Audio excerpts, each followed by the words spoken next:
السلام عليكم ورحمة الله وبركاته. الحمد لله وبه نستعين.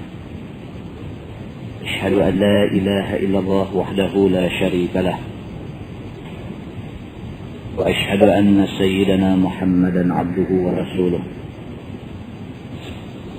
ونصلي ونسلم على هذا النبي الكريم سيد المرسلين وعلى آله وصحبه أجمعين. أما بعد،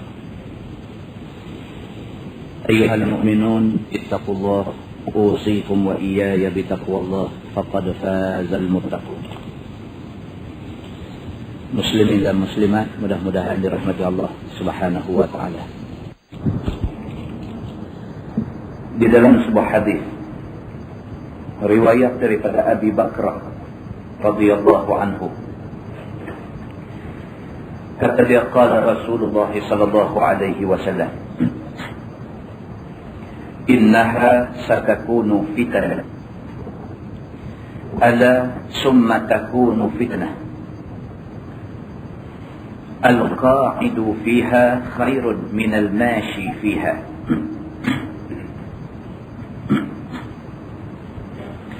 والماشي فيها خير من الساعي إليها،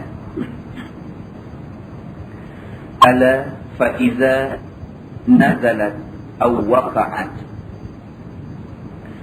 فمن كان له إبل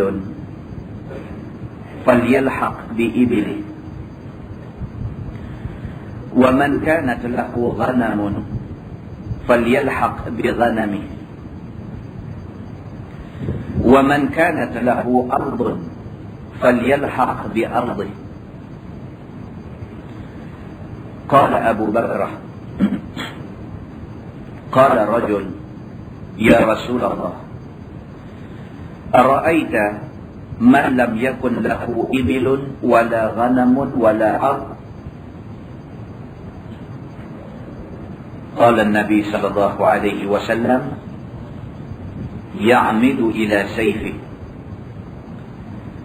فيدق على حده بحجر ثم لينجو إن استطاع النجاة. اللهم هل بلغت، اللهم هل بلغت، اللهم هل بلغت.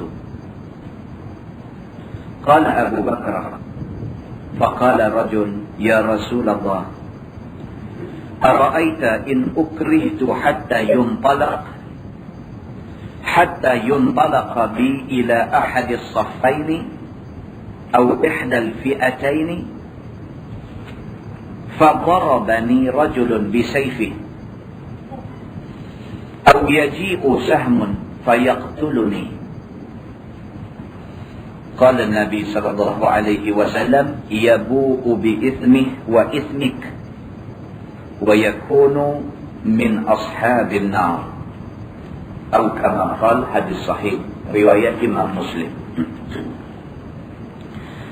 Seorang sahabat Nabi yang bernama Abi Bakrah radhiyallahu anhu, dia menceritakan, kata dia, Nabi sallallahu alaihi wasallam bersabda, Nabi kata, innaha satakunu fitan. Nabi kata, menjelang kiamat akan berlaku banyak fitnah. Fitnah di sini maksudnya kekacauan. Maksudnya suasana tidak tentera, tidak aman, bergaduh, berbalah, berkelahi, bahkan sampai ke peringkat berbunuh-bunuh.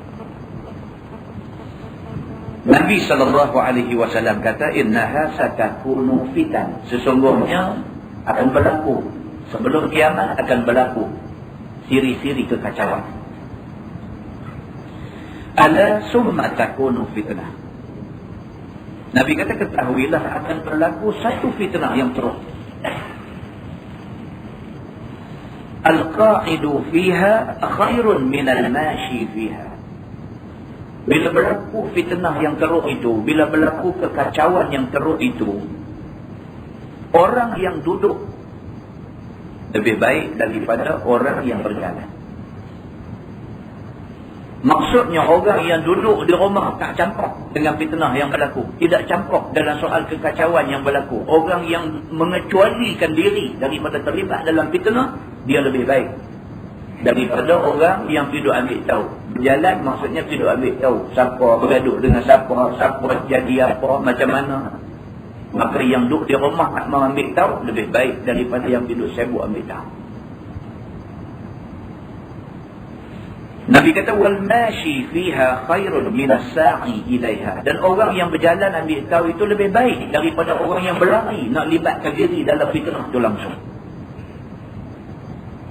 Itu peringkat dia, itu kategori dia. Bila berlaku kekacauan, bila berlaku pergaduhan, bila berlaku suasana tidak aman, tidak tenteram dan sebagainya, orang yang tak masuk campur itu lebih baik daripada orang yang tidak ambil tahu. Orang yang tidak ambil tahu itu lebih baik daripada orang yang pergi campur sekali dengan fitnah. Ala fa iza nazalat aw waqa'at. Nabi kata ketahuilah, kalau berlaku fitnah itu zaman kamu hidup, faman kana lahu ibilun falyalhaq bi ibil. Maka sesiapa yang ada unta, sibukkanlah dirinya dengan menggembala unta. Maknanya tak usah campur. Kalau ditakdirkan kamu hidup pada zaman berlaku fitnah, berlaku kekacauan, berlaku kelah kabut dan sebagainya, sampai berlaku tumpah darah dan sebagainya, kalau kamu ada menatang belah menatang tu, dia dah hidup kacau dengan benda ni semua. Wa man kanat lahu ghanamun falyalhaq bi ghanami. Dan kalau kamu ada kambing, maka jaga kambing kamu. Wa man kanat lahu ardun falyalhaq bi ardi. Siapa tidak ada unta, tidak ada kambing, dia ada tanah, maka guna tanah tu buat bercucuk tanam. Sibukkan diri kamu dengan buat kerja tanah tu. Tak usah campur dengan kekacauan yang berlaku. Kata Abu Bakrah, seorang laki-laki bila dengar macam tu dia tanya Nabi. Abu Bakrah cerita, bila Nabi pesan macam tu, Nabi kata sebelum kiamat akan berlaku beberapa siri kekacauan. Nabi kata, kalau takdir kamu hidup zaman tu, jangan campur dengan kekacauan yang berlaku tu. Maka orang yang tak campur langsung lebih baik daripada orang yang duduk sibuk ambil tahu. Orang yang duduk sibuk ambil tahu lebih baik daripada orang yang pergi campur langsung. Kalau sekiranya kamu ada binatang, belum binatang kamu talut dengan benda yang duk jadi ni. Kalau sekiranya kamu tak ada binatang, kamu ada tanah, gunakan tanah itu buat bercucuk tanam dan sebagainya. Jangan ambil tahu dengan kekecauan yang berlaku ni. Bila Nabi kata macam tu, seorang sahabat tanya Nabi, dia kata, ya Rasulullah, ara'aita man lam yakun lahu ibilun wala ghanamun wala ardun. Sahabat ni kata dekat Nabi, dia kata, ya Rasulullah, apa pula pandangan kamu, apa pula pendapat kamu, kalau sekiranya orang tu dia tak ada unta, dia tak ada kambing, dia tak ada tanah, dia tak ada apa, dia tak ada kerja, apa perlu dia buat? Qala Nabi sallallahu alaihi wasallam, ya'midu ila sayfih fayadukku ala haddihi bihajar. Nabi kata kalau dia sampai tak ada apa, nanti sibukkan diri dia. Unta tak ada, kambing tak ada, lembu tak ada, apa pun tak ada, tanah pun tak ada, dia tak ada kerja apa. Adakah orang yang tak ada kerja apa ni boleh pergi ambil tahu, boleh pergi campur dengan kekacauan yang berlaku? Jawab Nabi SAW, Nabi kata ya'midu ila sayfih, dia pergi ambil pedang dia. Orang yang tak ada kerja apa ni pergi ambil pedang dia. Fayadukku ala haddihi bihajar. Tetak, guna pedang tu, tetak batu biar sumbin mata pedang tu, biar lingkup pedang tu. Summa lianju in istata'an najah. Kemudian sedaya upaya hindarkan diri daripada terlibat dengan fitnah itu. Tu dia Nabi pesan sampai macam tu. Bila dengar kata Nabi kita ambil pedang, kita ada ingat dulu lain. Kita ingat, oh, makna kata kalau jadi kelam kabut ni, orang tak ada kerja, mau pergi cari pedang, mau apa lebih kurang, oleh kerana dia tak ada kerja, dia pergi buat kerja. Dah, rupanya Nabi SAW tak kata macam tu. Nabi kata, ya'midu ila sayfih, dia ambil pedang hadu ada, fayaduqu ala haddihi bihajar. Ambil pedang tu, ditetak batu, biar dia sumbil, biar dia lingkup di pedang kau. Tidak cukup dengan itu, Nabi SAW kata, summal yanju in istata'an najah. Kemudian sedaya upaya kamu, hindarkan diri kamu daripada terlibat dalam peristiwa yang tidak menguntungkan itu. Selepas Nabi SAW kata macam tu, Nabi kata, Allahumma hal ballaghtu, Allahumma hal ballaghtu, Allahumma hal ballaghtu. 3 kali Nabi kata, ya Allah, aku sudah sampaikan apa yang kamu suruh. Ya Allah, aku sudah sampaikan apa yang kamu suruh. Ya Allah, aku sudah sampaikan apa yang kamu suruh. Maknanya, kita baca tadi itu bukan Nabi saja nak kata. Allah Subhanahu Wa Taala suruh Nabi kata. Suruh Nabi SAW pesan kepada orang Islam ini. Kalau berlaku pergaduhan, kalau berlaku pertelingkahan, kalau berlaku benda yang tidak menguntungkan orang Islam, jangan masuk campur. Kerana benda tu membawa keburukan kepada umat Islam dan Islam. Bila Nabi SAW sudah sampaikan benda tu, Nabi kata, ya Allah, aku sudah sampaikan. Ya Allah, aku sudah sampaikan. Ya Allah, aku sudah sampaikan. Bila Nabi kata begitu, qala rajul, kata seorang laki-laki, ya Rasulullah, ara'aita in ukrihtu hatta yuntalaqa bi ila ahadi as-saffaini aw ihda al-fi'atayn fa darabani rajulun bisayfi aw yaji'u sahmun fayaqtuluni.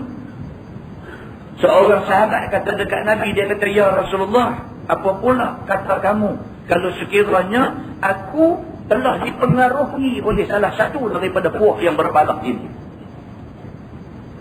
Ada 2 puak berbalah, Islam sama Islam berbalah. Perbalahan itu sampai ke peringkat nak tumpah darah. Tiba-tiba satu daripada 2 puak yang berbalah ni main dan mereka mempengaruhi aku. Dan aku terpengaruh dengan puak ni. Dan aku turut serta di dalam perbalahan, pergaduhan yang merugikan ini. Fadarabani rajulun bisayfih, katakanlah aku terlibat sampai ke peringkat aku ditepak dengan pedang oleh pihak yang satu lagi. Au yaji'u sahmun, ataupun aku terlibat sampai ke peringkat aku kena panah dengan satu anak panah. Fayaqtuluni, dan aku terbunuh kerana itu. Apa kamu nak kata terhadap aku yang jadi macam tu? Aku cubalah untuk elak benda ni. Aku cuba tak mau terlibat dalam pertelingkahan yang merugikan umat Islam ni. Aku cuba untuk tak mau campur dalam benda ni. Tiba-tiba aku dipengaruhi oleh salah satu daripada puak yang berbalah ini. Dengan kerana tu aku masuk terlibat dalam pertumpahan darah itu. Dan tiba-tiba aku terbunuh. Apa nak jadi ke aku ni? Qala Nabi SAW. Nabi jawab. Nabi kata, yabu'u bi ismih wa ismik. Jawab Nabi SAW, si pembunuh itu akan kembali ke akhirat, memikul dosa kamu dan dosa dia sendiri. Orang yang bunuh kamu dalam pertelingkahan antara sama-sama Islam ini, orang yang bunuh kamu tu, dia balik menghadap Allah dalam keadaan dia memikul dosa dia dan dosa kamu yang dia bunuh. Wa yakunu min ashabin nar, dan dia jadi ahli neraka. Hadis itu hadis sahih, riwayat Imam Muslim. Muslimin dan muslimah yang dirahmati Allah sekalian, kesimpulan yang dapat kita faham daripada hadis ini ialah Islam sama Islam tak guna bergaduh. Itu nombor 1. Islam sama Islam tidak guna bergaduh. Selesaikan pertelingkahan, perselisihan, pergaduhan, tidak setuju pendapat dan sebagainya secara musyawarah, secara berbincang, dan letakkan Quran sebagai hakim perbincangan. Duduk berbincang dan letakkan Quran dan hadis Nabi SAW sebagai hakim perbincangan itu. Tidak ada pihak menang, melainkan yang menang itu ialah Allah dan Rasul, melainkan yang menang itu ialah Islam. Atas nama Islam, yang menerima Allah sebagai Tuhan, yang menerima Nabi Muhammad sebagai Nabi dan pimpinan, yang menerima Quran sebagai kitab junjungan, yang menerima hadis sebagai pedoman, maka kita kena duduk sekali Quran dan hadis Nabi menjadi hakim. Tidak ada siapa menang, tidak ada siapa kalah. Melainkan yang menang itu ialah Islam, yang kalah itu ialah syaitan. Muslimin dan muslimat yang dirahmati Allah sekalian. Mudah-mudahan mukadimah itu memberi manfaat kepada kita semua, insya-Allah. Kita menggunakan Bahrul Mazi jilid 17. Bahrul Mazi jilid 17. Muka surat 27. Muka surat 27. Kita masuk satu masalah baru yang juga ada kaitan dengan yang kita baca pada bulan 2 dulu. Masalah dia kata hisab yang dihalusi. Masih lagi perbincangan yang kita bincang pada bulan lepas. Cerita tentang hisab di padang mahsyar. Bulan lepas kita tengok ada orang yang dihisab secara mudah dan ada orang yang dihisab secara halus. Yang dimaksudkan dengan hisab secara halus itu ialah dia tanya detail, dia tanya secara halus. Kalau kata kamu semayang tak, dia tanya kamu semayang di mana, kamu semayang dengan siapa, pukul berapa kamu semayang. Ini dia panggil hisab yang halus, yang kita dah bincang pada bulan lepas. Malam ni dia kata hisab yang dihalusi. Maka tidaklah semua orang dihisab dengan hisab yang dihalusi. Bahkan setengah orang dihalusi dan setengah orang tidak halus hisabnya. Dia tak tentu. Ada orang Allah Subhanahu Wa Taala kira lebih kurang aja. Siapa orang yang Allah Subhanahu Wa Taala kira lebih kurang ni? Orang yang baik-baik. Allah kenal dah orang baik dengan orang yang ada masalah ni, Allah kenal dah. Jadi kalau orang ni orang yang baik-baik, mai depan Allah, Allah hisab cara mudah aja. Tanya lebih kurang gitu, lepas terus ke syurga. Tapi orang yang ada masalah ni Allah kenal dah. Bila mai Allah akan hisab dia secara halus. Maka hisab secara halus ini menyusahkan dia. Allah ni Tuhan Rabbul Alamin, Tuhan seluruh alam. Takkan Allah tak kenal orang yang bermasalah. Maka orang yang bermasalah di pada mahsyar itu dia dihisab dengan hisab halus. Allah akan tanya dia secara detail sehingga kan dia seranda depan Allah. Memang dia salah. Muslimin dan muslimat yang dirahmati Allah sekalian. Maka kelakuan Allah Ta'ala menghisab dengan halus itu ada tersebut di dalam beberapa hadis. Setengah daripadanya ialah hadis yang dikeluarkan oleh Imam At-Tirmidzi. An Anas bin Malik radhiyallahu anhu anin Nabi sallallahu alaihi wasallam qala: "Yuja'u bibni Adam yawm al-qiyamah ka'annahu badaj fayuqafu baina yaday Allah." Diriwayatkan seorang sahabat Nabi sallallahu alaihi wasallam namanya Anas bin Malik radhiyallahu anhu. Telah diriwayatkan hadis ini daripada Nabi sallallahu alaihi wasallam bersabda ia. Didatangkan seorang anak Adam pada hari kiamat seolah-olah dia anak biri-biri yang kecil. Itu dia. Nabi kata hari kiamat esok manusia dibawa ke depan Tuhan.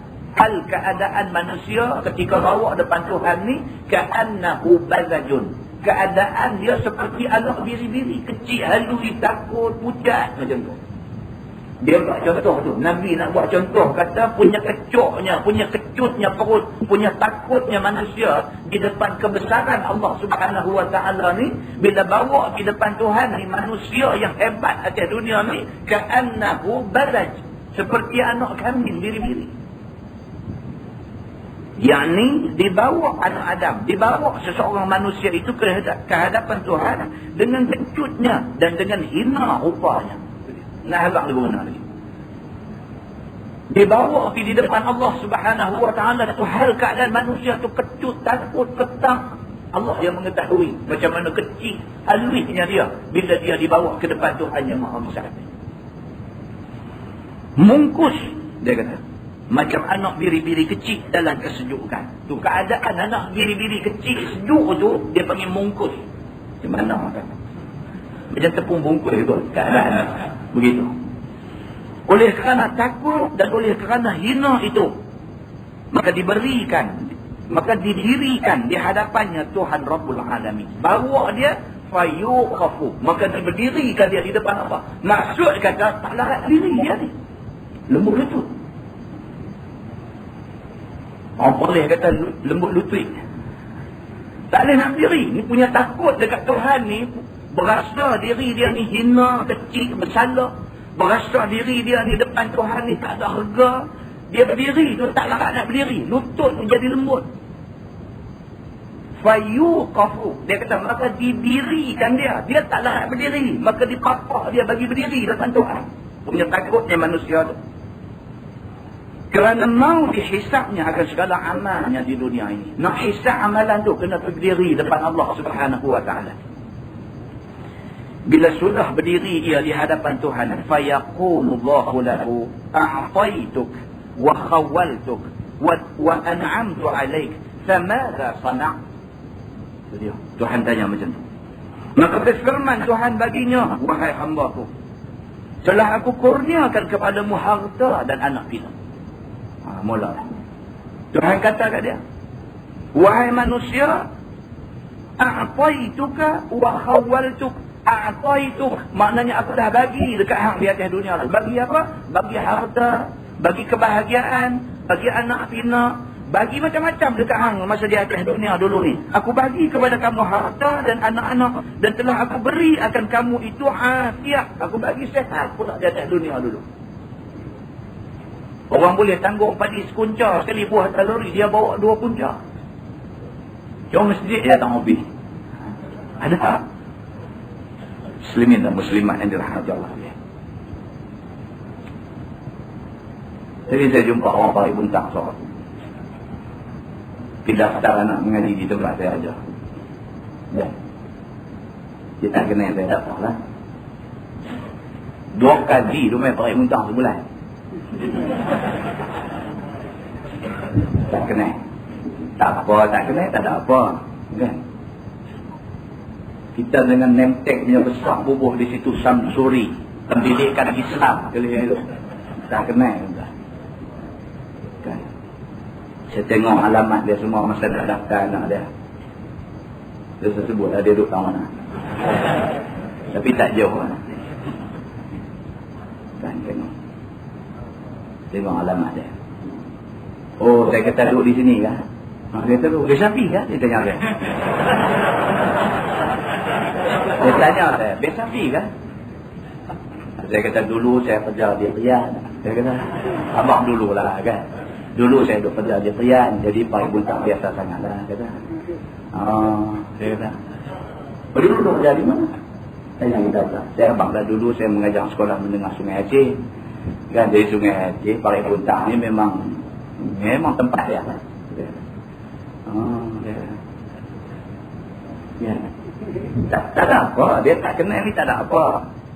Cuma tak bersyuknya. Ya. Ni bila kita sebut Dr. Harudin, dia tanya doktor, klinik mana? Ya.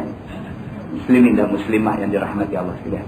Demikianlah adanya orang yang kadang-kadang dia tak ambil tahu contoh. Dia tak ambil tahu apa. Dia tak ambil tahu masjid buat apa, surau buat apa. Dia tak ambil tahu. Dia memulau diri dia. Dia memulau diri dia daripada program agama. Maka ini satu benda yang kurang baik. Begitu. Muslimin dan muslimat yang dirahmati Allah sekalian. Dalam keadaan kita nampak orang ramai nak kepada agama, ada orang nak lari kepada agama. Nak lari. Tidak terbuka hati dia untuk nak menjenguk, untuk nak mendengar ayat Quran, hadis Nabi, kuliah agama dan sebagainya. Tidak terbuka. Minta Allah Subhanahu wa ta'ala jangan jadikan kita dan anak beranak kita begitu. Muslimin dan muslimat yang dirahmati Allah sekalian. Jadi apabila dibawa kita ke depan Allah Subhanahu wa ta'ala esok, Allah kata, a'taituk, aku dah bagi dekat kamu macam-macam macam dunia dulu. Aku bagi kamu sehat, aku bagi kamu harta, aku bagi kamu keluarga, aku bagi kamu kesenangan, aku bagi macam-macam aku bagi dekat kamu di atas dunia dulu. Maka apakah yang telah kamu buat pada barang yang aku beri dan pada barang yang aku kurniakan kepada kamu itu? Tuhan kata aku bagi sehat. Hang guna kesihatan tu untuk apa? Pernah guna kesihatan untuk pergi masjid? Pernah guna kesihatan untuk pergi mengaji agama? Pernah gunakah kekayaan duit ringgit harta benda yang aku bagi itu untuk infak fi sabilillah? Pernahkah kamu guna kebahagiaan yang aku bagi dekat kamu itu untuk syukur kamu kepada aku? Allah Subhanahu Wa Taala tanya kita esok, tak jawab kan? Tak boleh jawab kita. Maka apakah yang telah kamu buat dengan yang aku kurniakan kepada kamu itu? Bila didengar oleh anak Adam itu akan pertanyaan Tuhan yang demikian itu, lalu jawabnya, jawab. Apa dia jawab? Fayaqulu ya Rabbi jama'tuhu wa thammartuhu fataraktuhu aktsara ma kana farji'ani atika bi. Maka berkata dia kepada Tuhan, wahai Tuhanku, telah hamba kumpulkan akan harta itu dan telah hamba biarkan harta itu dan hamba jadikan banyak akan dia. Dia cakap benar. Dia bukan tipu Tuhan, dia cakap benar. Tuhan kata, aku bagi dekat hang macam hidup macam dunia dulu, aku bagi dekat hang harta. Hang buat apa dengan harta tu? Dia jawab betul. Dia kata, ya Allah, harta yang kamu bagi dekat aku tu, aku biarkan dia, aku laporkan dia. Ada pelaburan yang hilang begitu sahaja, dan ada pelaburan yang menghasilkan untung yang lumayan kepada aku. Dia kata, jamak tu, aku telah menghimpunkan harta tu, wasanar tu, dan aku membuah-buahkan dia. Dan aku membiak-biakkan dia, aku memperbanyakkan lagi. Daripada 5,000 jadi 50,000, 50,000 jadi 500,000. Aku memperbiakkan, aku memperbanyakkan lagi duit yang ada pada aku itu. Maka hamba tinggalkan dia di dalam dunia masa hamba mati dulu. Adalah harta itu lebih banyak daripada barang yang ada dahulunya. Mula-mula saya cuma ada duit 5,000 aja. Dia kata, daripada 5,000 tu saya meniaga, saya labur, saya buat macam-macam. Akhirnya, masa saya mati tu, dalam akaun saya ada 500,000. Dia habaq kat Tuhan. Dia habaq kat Tuhan. Betul punya dia habaq kat Tuhan. Saya mula-mula modal 5,000 aja. Dia kata, saya start meniaga dengan 5,000 tu. Akhirnya, masa malaikat mau mai ambil nyawa saya tu, masa tu, dalam akaun saya 500,000. Maka kembalikanlah hamba ke dunia supaya boleh hamba bawa harta tu dan tunjuk harta yang hamba himpun itu kepadamu, ya Allah. Tuan-tuan, kita bukan baca surah Abad, kita duk baca hadis Nabi lah. Ni, kita duk baca ni hadis Nabi, tuan-tuan. Nabi cerita kat kita akan ada manusia yang macam tu. Na'udzubillah. Kita jangan jadi macam tu. Jangan kita jadi macam tu. Bukan kata tak sedar atas dunia ni. Padang mahsyar duduk depan Allah. Waktu kena hisab tu tak sedar lagi. Dia kata, ya Allah, dia kata, bagi aku balik saat atas dunia. Bagi balik saat aja. Aku nak buat apa? Aku nak wamai duit 500,000 tu nak tunjuk bukti kata aku cakap benar tadi ni. Atikabih. Maksudnya aku nak wamai tunjuk dekat kamu, ya Allah, bahawa aku abang tadi betul. Sambung hadis tu. Dia kata, fayaqulu lahu arini ma qaddamta. Maka firman Tuhan kepada manusia itu, kepada anak Adam itu, aku tak mau harta kamu itu. Bahkan tunjukkan oleh kamu akan amal yang kamu perbuat daripada harta kamu itu. Tuhan kata, aku tak mau tengok duit hang ada banyak mana. Aku tak mau dengar hang dulu ada 5,000, masa hang mati ada 500,000. Jauh sekali nak tengok duit 500,000 tu. Tuhan kata, aku tak mau yang tu semua. Aku nak tahu duit yang ada dekat hang tu, hang buat apa untuk agama. Tuhan kata kat dia macam tu. Adakah kamu perbuat dengan dia akan silaturahim? Adakah duit itu kamu guna untuk sedekah kepada orang susah? Kamu bantu usaha-usaha sabilillah dan sebagainya. Adakah kamu buat macam tu? Kalau duit yang ada kat kamu, kamu guna untuk sedekah kepada orang susah, bermakna kamu menghubungkan silaturahim. Tuan-tuan, orang susah. Orang susah ni kalau orang tolong dia masa dia susah, dia ingat sampai mati. Dia ingat sampai mati. Duk daftar budak-budak masuk tadi. Ada seorang main daripada satu negeri lah. Orang susah. Dia daftar dekat meja lain. Keluar malu menangis. Bapak ni, bapak. Saya keluar pergi kat dia. Masa tu meja saya tak ada orang daftar. Saya pergi kat dia. Saya kata, pasal apa abang? Dia kata, saya tak ada duit. Nak daftar, masuk ke kolej matrikulasi. Tuan-tuan kena bayar RM860 semua sekali. Tak semua orang ada duit banyak tu. Ada orang ada duit, ada orang tak ada duit. Abang kita ada seorang ni, dia termasuk dalam golongan tak ada duit. Dia kata, saya tak ada duit. Saya main jauh, bawa anak saya dengan harapan yang besar. Saya tak ada duit, nak bayar macam mana? Dia kata, sebab tak dia cadang. Nak buat apa? Right. Orang susah benda. Dalam keadaan macam tu, kalau ada orang bantu dia, dia ingat, dia dah main jauh dah, harapan setinggi gunung, kain baju anak bawa siada. Kalau ada orang bantu dia masa tu, dia ingat, dia cukup ingat ni. Kita pun benda ni boleh lah sebenarnya.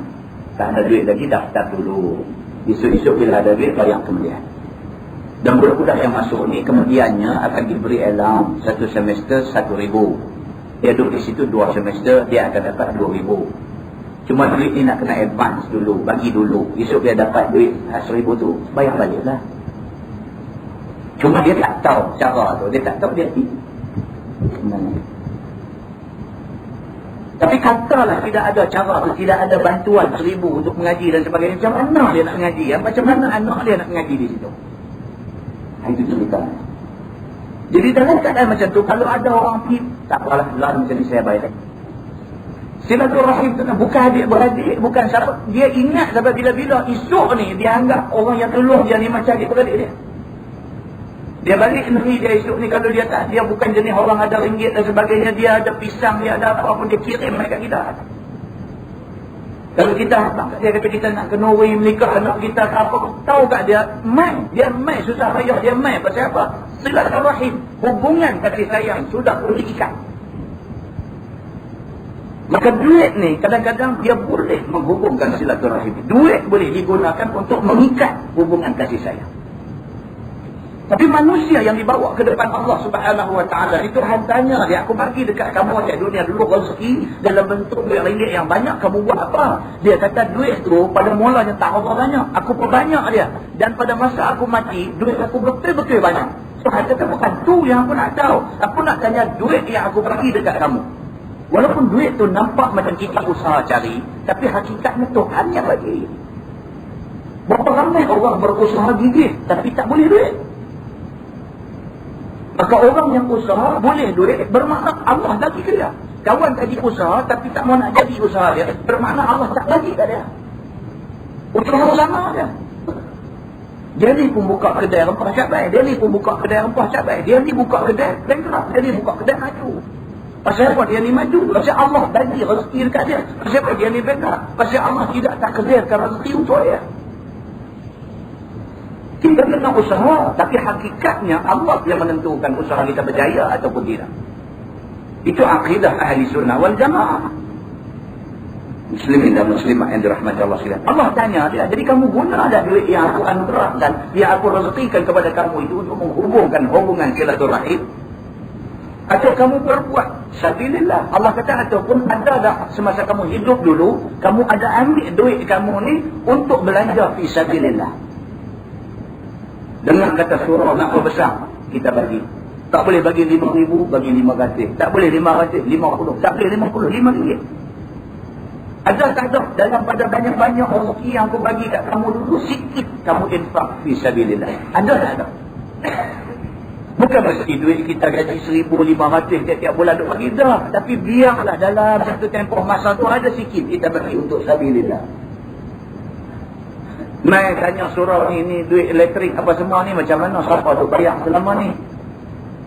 Surau kata kita duk guna duit tabung kuliah pengajian apa semua dah, kita duk bayar duit elektrik. Kita kata lah macam ni lah, kalau boleh izinkan saya tiap-tiap bulan berapa banyak kena, saya bagi setengah.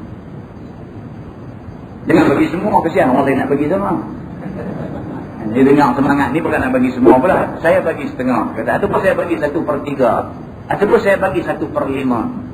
Bulan ni kena berapa ringgit? RM50, saya bagi RM10.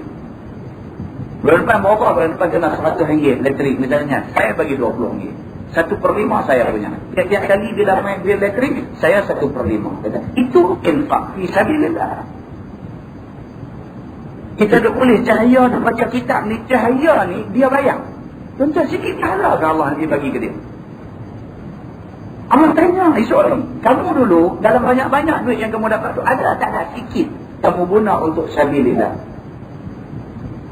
Ataupun menyempurnakan dengan dia akan segala yang wajib atas dirimu daripada menyempurnakan segala yang fardu atas dirimu. Ataupun duit rezeki yang aku bagi banyak di atas dunia dulu, ada tak ada kamu guna duit itu untuk tujuan-tujuan fardu atas diri kamu sendiri? Kamu guna tak duit itu untuk pergi Mekah haji? Itu fardu. Duit kamu yang ada hari ini cukup tak nisab dia? Cukup tak haul 1 tahun? Cukup tak tu? Kalau cukup bayar zakat dah. Bayar zakat itu fardu. Semua ni Allah Subhanahu Wa Taala lagi tanya dia ketika hisab esok ni. Bukannya aku minta padamu harta itu. Tuhan kata aku tak minta harta tu. Pasal apa yang nak minta izin dekat aku nak balik atas dunia? Nak awak ambil duit 500,000 tunjukkan aku. Tuhan kata aku tak perlu duit tu. Aku tak perlu duit tu buat aku bagi. Dan bukannya aku minta tunjuk pada aku akan kerjakan kamu menghimpun harta tu. Tuhan kata dan aku juga tak mau tanya. Hang dulu mengaji universiti mana? Pandai sangat duk generate duit ni. Ini bahasa Allah. Generate. Dia kata kita ada bisa dengar generator aja. Bahasa orang manajemen lari ni, dia kata kita ni mau ada satu aset, satu harta yang harta tu boleh generate duit dekat kita. Generate. Nak abang guna tadi. Ada orang yang pandai daripada duit yang sikit ni dia guna, dia labur sana sini daripada duit yang sikit tu, kemudian dia generate duit tu, dapat dia lagi banyak. Dia generate duit tu. Maka Allah Subhanahu Wa Taala kata dekat orang jenis macam ni, Allah kata aku tak tanya kamu macam mana kamu ni boleh jadi bijak sangat ni, pandai generate duit ni. Aku tak mau tahu benda ni semua, orang kata. Dan aku mau tahu lagi bagaimana kamu perbuat akan khadam yang aku beri kepada kamu. Ini tajuk saya pula. Aku nak tanya kamu atas dunia dulu, wa khawaltuk, dan aku anugerahkan kepada kamu satu kebolehan boleh menguasai orang. Kamu ada khadam, kamu ada orang bekerja bawah tangan kamu. Apa yang kamu buat dengan khadam yang ada di rumah kamu? Orang yang kerja bawah tangan kamu, apa kamu buat? Itu hanya yang tu buat. Contoh kita jadi ketua jabatan, bawah tangan kita ada berapa kaki tangan? Apa kita buat dengan kaki tangan bawah kita? Ada tak ada dalam banyak-banyak kaki tangan tu, ada kaki tangan perempuan yang tak pakai tudung ni? Ada tak ada sekali kita panggil dia mai jumpa kita? Kita ketua jabatan. Walaupun kita tidak disuruh oleh perintah am, suruh panggil dia mai untuk cakap ni, tapi kita disuruh oleh Allah bertanggungjawab terhadap orang di bawah tangan kita. Ada tak ada sekali kita panggil dia, cakap elok-elok dengan dia, nasihat dia elok-elok, kata kat dia, kamu ni kalau sekiranya bertudung, saya rasa kamu kelihatan lebih ceria lagi. Kata-kata. Ada tak ada sekali kita cakap yang cakap itu boleh difaham sebagai kita encourage dia, kita bagi semangat dekat dia untuk buat satu kebaikan. Ada tak ada? Ataupun 10 tahun, 15 tahun, 20 tahun kita jadi ketua dia, kita tak pernah cakap tentang diri dia. Ada orang gaji kerja rumah kita 5 tahun, 10 tahun dia kerja di rumah kita, pernah tak sekali kita suruh dia pakai tudung? Pernah tak sekali kita panggil dia tanya, kamu reti tak sembahyang jamak kasar macam mana? Pernah tak? Pernah. Kita bertanggungjawab ke atas orang yang di bawah kita. Allah tanya yang tupuk di hari akhirat itu. Dan segala binatang-binatang. Binatang juga kamu boleh kontrol di atas dunia itu. Wa khawaltuk, maksudnya dan kamu boleh kontrol, boleh kawal semua benda yang ada bawah tangan kamu. Bukan orang saja, bahkan binatang yang ada di bawah tangan kamu. Allah bagi dekat kamu kebolehan boleh kontrol binatang. Cerita di masjid Jami'ul Badawi kepada baca hadis sekalian. Tempat kerja saya nak buat ibadat korban, nak buat korban hari raya Aidil Fitri. Cari lembu. Kawan saya bertugas cari lembu. Dia balik-balik ke telefon dia. Dia kata, Ustaz, dia kata, Tadi pergi cari lembu di satu kawasan yang juga tidak boleh diberitahu namanya. Dia pergi cari lembu di satu kawasan. Dia kata kawan ni ada satu orang, dia bela lebih kurang berapa 50-60 ekor lembu. Cowboy. Dia ada cowboy. Dia 50-60 ekor lembu. Dia abang apa tak ingat. Banyak lembu dia bela. Jadi bila kita pergi dia, kita jumpa dia, kita nak tanya lah lembu ni kita nak beli untuk buat ibadat korban. Tiba-tiba dia buang baju dia. Mulut dia macam baca sesuatu. Macam jampi apa kali lebih kurang. Lepas tu dia ribah baju dia pergi kena batang pokok yang ada tepi. Dia ribah sampai lembu ni serbu pakai kat dia habis. Berapa puluh ekor ni pakai serbu. Kawan rehat. Dia kira nak curi lari lah. Ingat lembu ni mengamuk apa nak main tanduk dia pak. Dia kata jangan lari. Dia apa. Lembu ni berapa pakai main tu ada keliling dia semua. Hai, dia kata kasarnya orang tuan ni. Kan? Tapi dia kata, ini apa ceritanya? Dia kata, nak belah 60 ekor lembu kan senang dia lah. Nak kena ada ayam dah ni. Apa maksud dia kata? Dia kata nak belah 60 ekor lembu bukan senang. Dia kata nak kena ada ayam dah ni. Benda ni kita tak tahu apa. Tapi yang kita tahu, lembu semua ada keliling dah. Tengok yang kena apa dah. Kan? Demikian sekali manusia di atas dunia ni boleh kontrol binatang sampai macam tu. Bukan Nabi Allah Sulaiman alaihi salam saja boleh kontrol semua makhluk ni. Bukan Nabi Sulaiman saja yang boleh bercakap dengan binatang. Ada juga tempiak-tempiak benda ni kepada manusia-manusia yang hidup hari ni. Sama ada ilmu dia. Betul tak? Kita tak tahu lah, kita tak tanya dia. Tapi Allah izin benda tu berlaku dia. Nampak? Muslimin dan muslimah yang dirahmati Allah sekalian. Allah tanya juga yang tu di hari akhirat esok. A'taituk wa khawaltuk. Kamu di atas dunia dulu aku bagi macam-macam dekat kamu. Dan kamu di atas dunia dulu aku bagi dekat kamu kebolehan kontrol. Bukan kata orang, bukan binatang kamu boleh kontrol. Muslimin dan muslimah yang dirahmati Allah sekalian.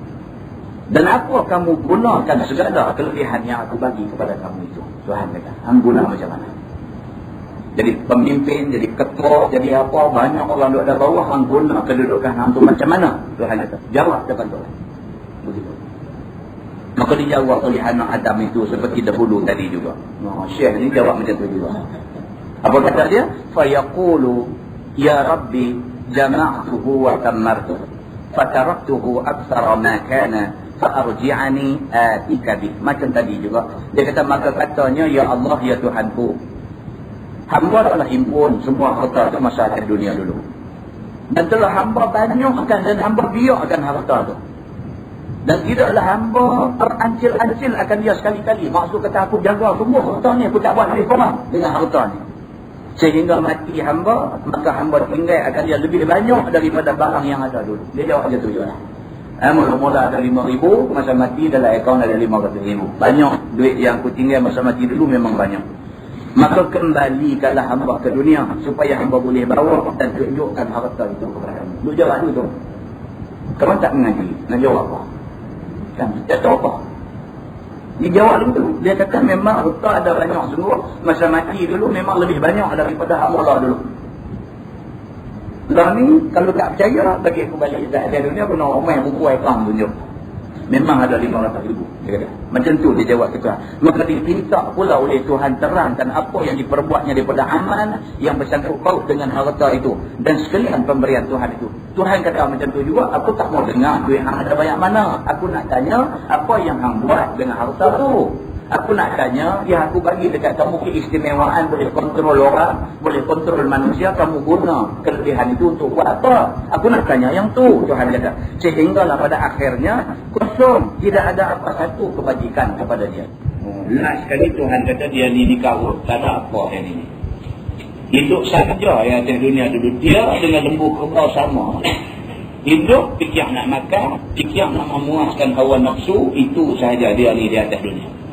Masa Allah bagi dekat dia umur 50, 60, 70, 80 sampai 100 tahun umur Allah bagi kat dia. Dia habis semua umur tu dengan fikir nak himpun harta, dengan fikir nak puas hawa nafsu, dengan fikir nak berseronok. Yang tu saja. Tak ada satu benda agama yang dia buat maka Allah Subhanahu wa taala kata dia ni tak ada guna kita duk tanya lama-lama, fayumsa bihi ila nar, maka diumpankan dia ke neraka. Begitu. Kata At-Tirmizi, ini hadis dhaif. Ini hadis dhaif. Dhaif kan hadis dhaif apa dia? Hadis dhaif adalah hadis yang boleh digunakan untuk beramal. Cuma dia tidak boleh digunakan untuk hujah buat hukum. Jadi hadis ni bukan hadis hukum.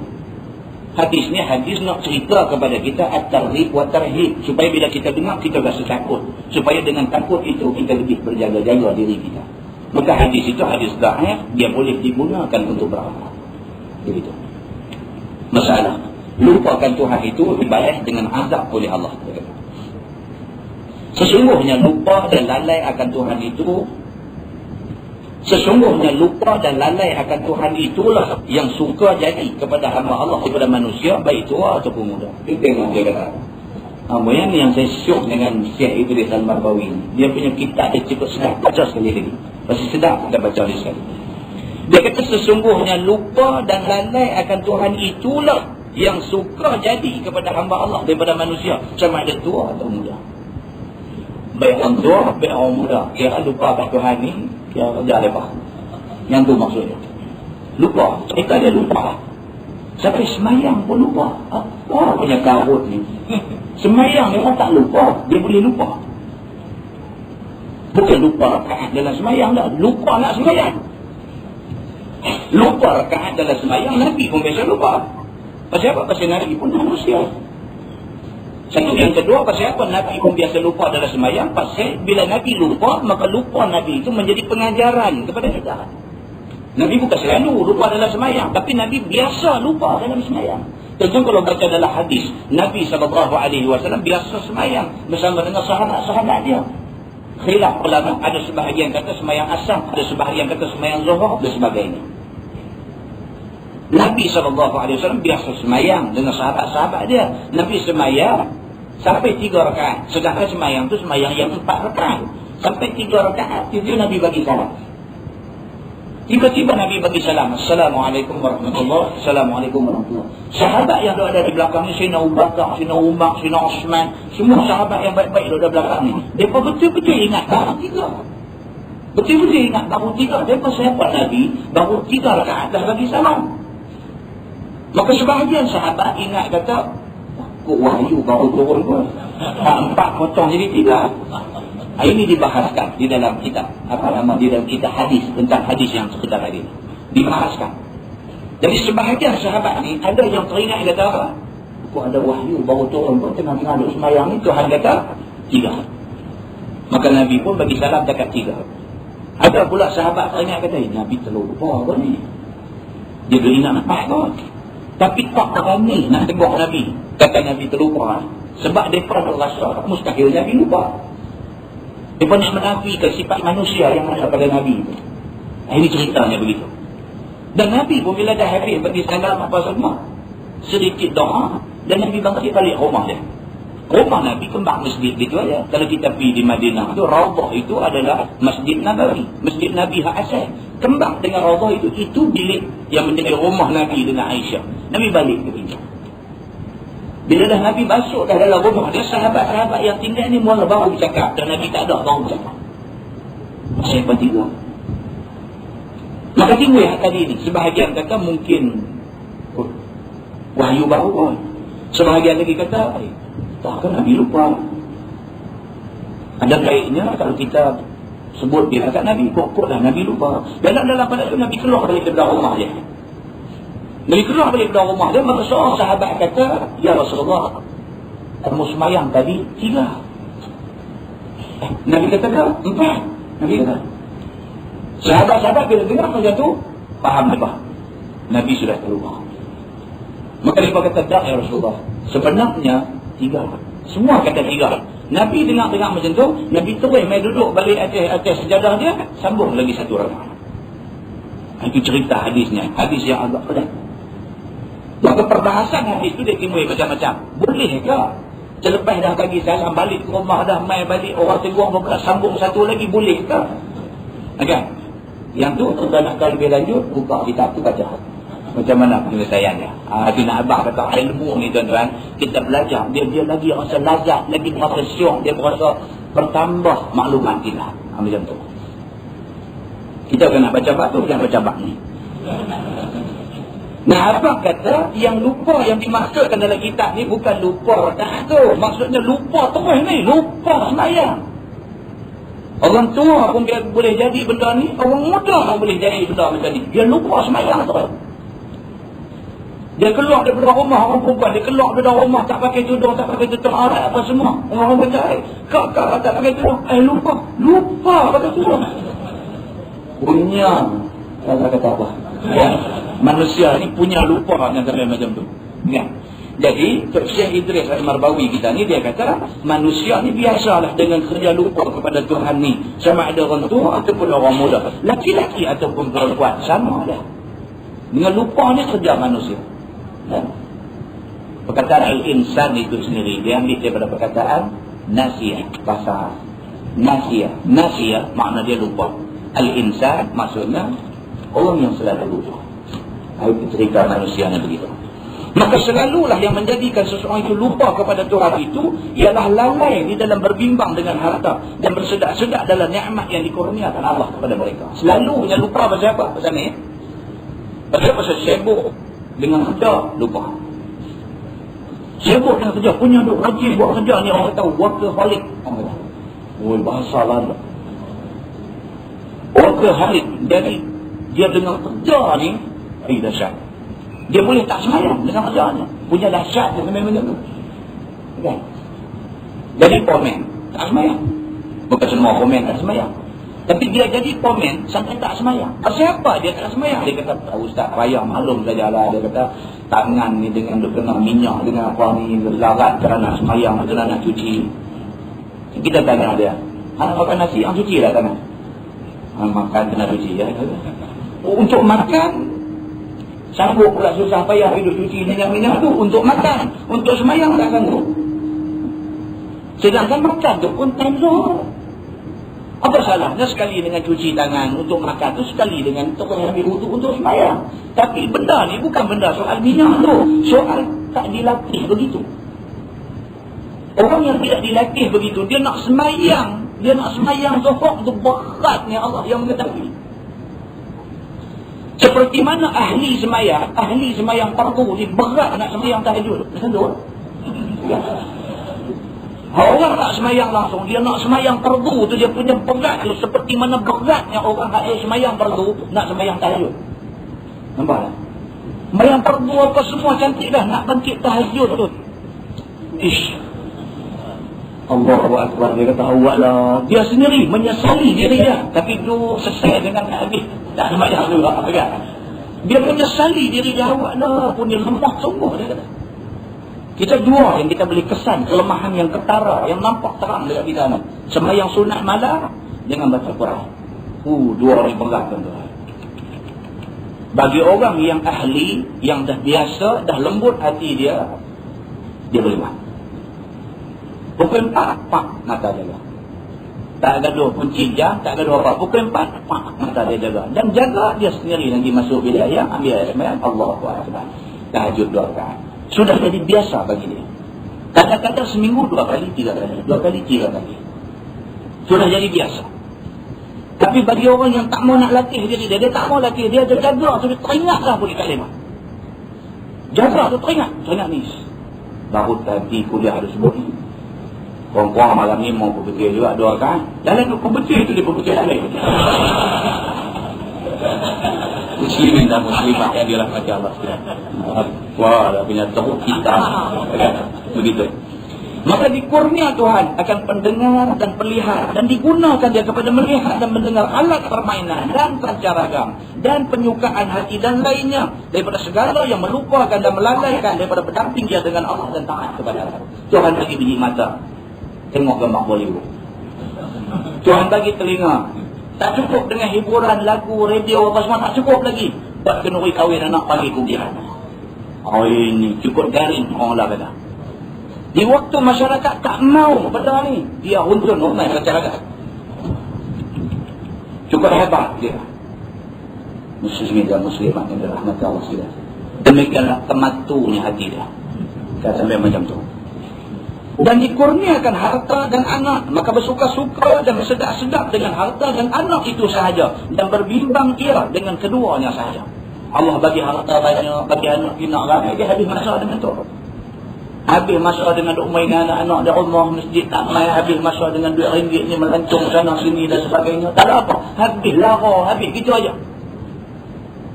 Sedangkan Allah bagi anak itu sepatutnya dia wajib bersyukur dengan Allah. Allah bagi dekat dia anak macam tu. Dan syukur dengan Allah ni tak cukup dengan Alhamdulillah saja. Tetapi mesti dibuktikan dalam bentuk af'al, dalam bentuk perbuatan.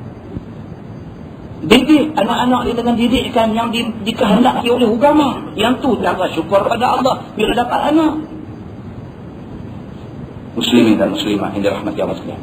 Kada ingat dia kepada Allah. Begitu juga lah dikurniakan Tuhan beberapa bumi dan juga beberapa binatang dan lainnya daripada harta. Semuanya buat penyedap nafsunya semata-mata. Bukanlah buat ibadat dan untuk penolongnya di hari kemudian esok.